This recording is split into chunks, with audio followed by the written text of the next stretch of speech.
সকালে ঘুম থেকে উঠে প্রথমেই কি আপনার হাত চলে যায় স্মার্টফোনের দিকে? রাতে ঘুমানোর আগেও কি শেষ দেখাটা হয় নীল পর্দার স্ক্রিনে? আমাদের জীবনের একটা বড় অংশ এখন বন্দী এই ৪ ইঞ্চি ডিভাইসে। কিন্তু এই অন্তহীন স্ক্রোলিং কি সত্যিই আমাদের খুশি করছে, নাকি ভেতরে ভেতরে নিঃস্ব করে দিচ্ছে?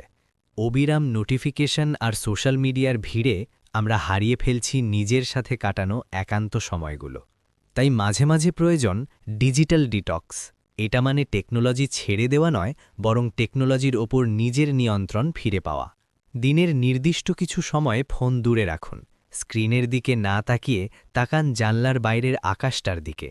ভার্চুয়াল লাইক কমেন্টের চেয়ে পাশের মানুষটার সাথে সরাসরি কথা বলায় যে আনন্দ, তা অতুলনীয়। বইয়ের পাতা উল্টানো বা খোলা বাতাসে হাঁটা, এই ছোট ছোট কাজগুলোই আপনার মস্তিষ্ককে আবার সতেজ করে তুলবে। যন্ত্রের দাস না হয়ে চলুন জীবনের স্বাদ নেই। আজ থেকেই শুরু হোক অল্প সময়ের জন্যে হলেও ডিজিটাল বিরতি।